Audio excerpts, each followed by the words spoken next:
At the same time, got to pay attention to the campaign that flopped big, and that was Kamala Harris. And it appears the biggest flop not only was just the vote total, but it actually was a lot of the money decisions that were made inside the campaign. So we have curated now a list. It appears that the Kamala Harris campaign, despite raising over $1 billion, still ended up some $20 million or so in debt, and is now currently fundraising, still asking people for money after she lost. Let's put this up there on the screen. So this is an example of one of the emails that she's been sending out now.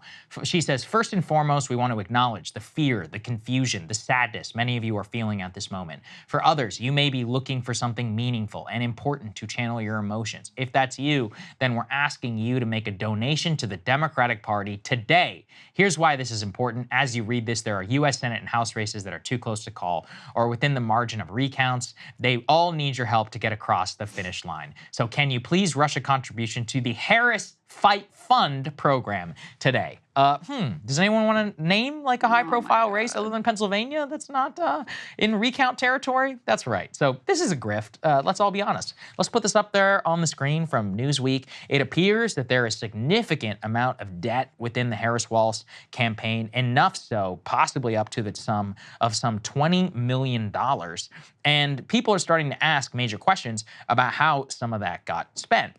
What we see actually, and very interestingly so far, is not only could she possibly, it appears there are reports out there that she's not able to pay some staff. The staffers came out and said it wasn't true. Okay, so the staffers came out and said this article actually debunks that thing, but the $20 million does seem to be correct. Yeah, the $20 million does seem to be correct, and that's a lot of money. And so we should start to take a look then at where some of that money went. And the craziest is this. This is hands down the craziest. Let's put the next one, please, from the New York Post. The Harris campaign reportedly spent some $6 figures on the Call Her Daddy podcast set. So as they say, it didn't even crack 1 million views. But what's fascinating is that, Call Her Daddy, as I understand it, Alex Cooper, all of this, she has a home, she has a set, like she films it, normally. But for some reason, this set, the one that people are in front of, which frankly doesn't even look that good, doesn't even look as good as our set. And from what I can tell in the dollar figure, Krystal, I think they spent more money on it. More for a one single episode. Appearance.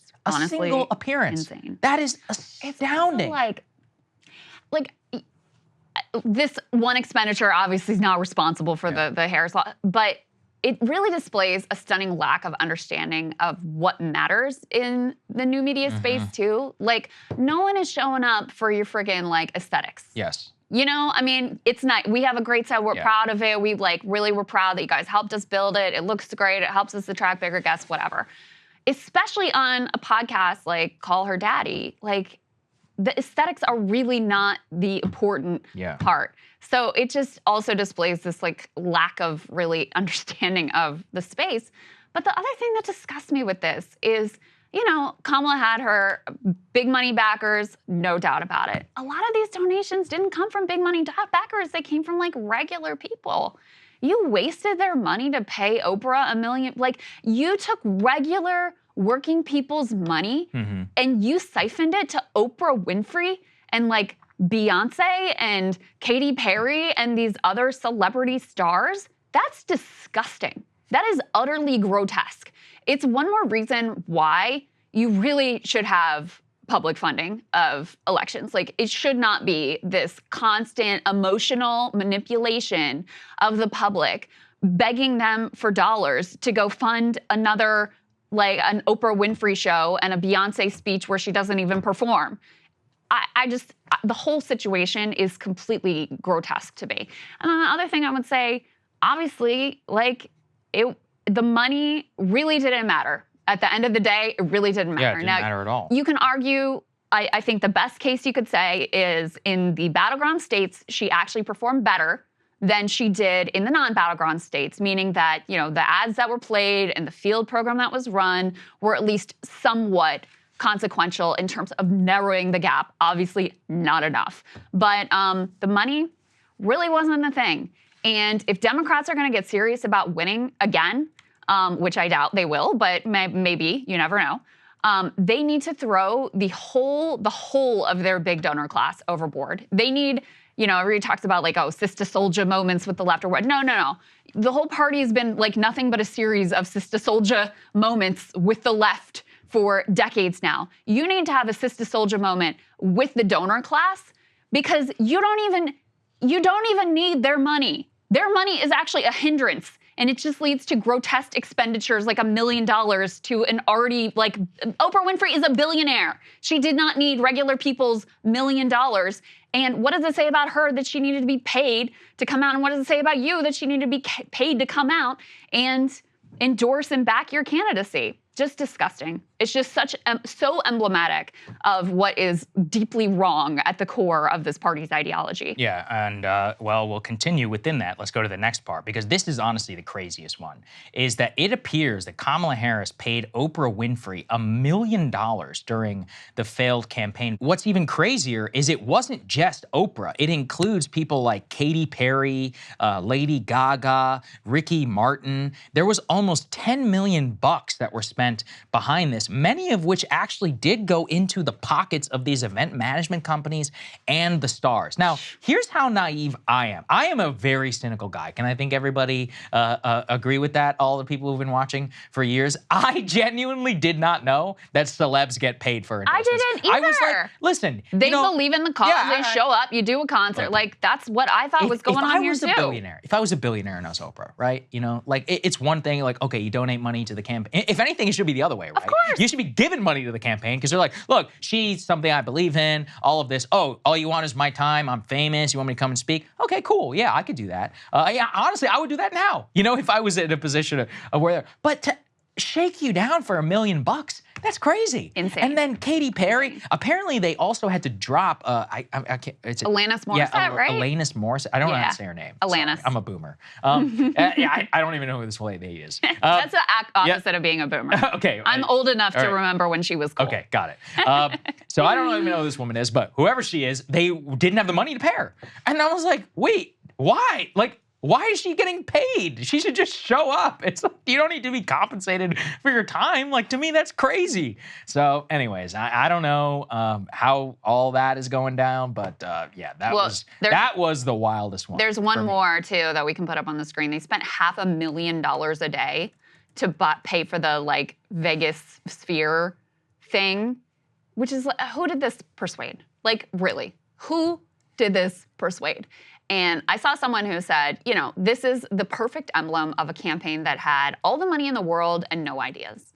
And, you know, that's basically it. Summed up right there. All the money in the world, but just like with Hillary in 2016, who also outspent Donald Trump, it doesn't matter if you aren't selling something that people don't want to buy. And Trump's campaign fundamentally understood the media landscape vastly better than the Harris campaign did, both with the podcast strategy, but also with the strategy of like, you know, it's cool if we get outspent because Trump knows how to be controversial and divisive and generate a lot of earned media. And he's gonna do his thing. And that is gonna set the tone of the campaign and drive the messaging and persuade people, you know, in favor of our campaign and against Kamala Harris. And that theory of the media was correct. And the Kamala Harris theory of the media was obviously a major failure. Perhaps one of the biggest like tactical misunderstandings that they made in terms of this campaign, I would say. Oh, absolutely. There's no question. This Vegas Sphere thing is also just a hilarious one. It's like $450,000 that they spent on this. Listen, the Sphere's per cool. day. Per day, right? The Sphere's cool. I really want to go to the Sphere. I'd like to go see a show there and all that. Yeah, it does look cool. You know, he lost Nevada. So how did that work out? That's pretty great. And everyone was saying like, oh, Kamala's got FU money if she's able to buy out the Sphere. It's like, yeah, it turns out you do have FU money, but you don't got any votes FU to who, back though? that up. That was the question. Exactly. You're like, Jesus. Well, so this is a colossal spend, and I want to pick up on what you said. There are a lot of hardworking people out there who did give her money. You know, it's not just wine moms and all these other people. There's a lot of people out there, lower middle class folks and others, chipped in $5, $10. Absolutely. They believed in the cause, and you pissed their money away, and that's sick. You know, we did a lot of reporting here on the show after Stop the Steal when Trump was shaking down people for $250 million for basically bullshit, right? Whenever you knew that he wasn't going to be able to overturn the election. And there are hardworking plumbers, workmen, whatever, who also gave money to that. And I thought that was wrong. And I think this is just as wrong, especially the Oprah thing. You need to pay a lady, the billionaire lady needs $1 million to That's show up and, you know, so screw you. grotesque. Also, Oprah, you know, you should know better than to accept that money because you don't even need it. It's less than marginal at this point. And Insane. now when it comes out, you look like a money grubber. True. You know, That's so it's like, absolutely the case. any of us gonna believe an Oprah endorsement in the future? I'll tell you, I'm not. I truly did not believe it. I thought when Kid Rock and people, maybe it is on the Republican case, I don't know, but like I thought when people just showed up, they're like, yeah, that's what they think. Okay, cool. You know, whatever. Yeah, It's that's shocking. what I thought too. I genuinely thought that as well. It's shocking. It truly is. One last thing on just like the bigger takeaway on political giving.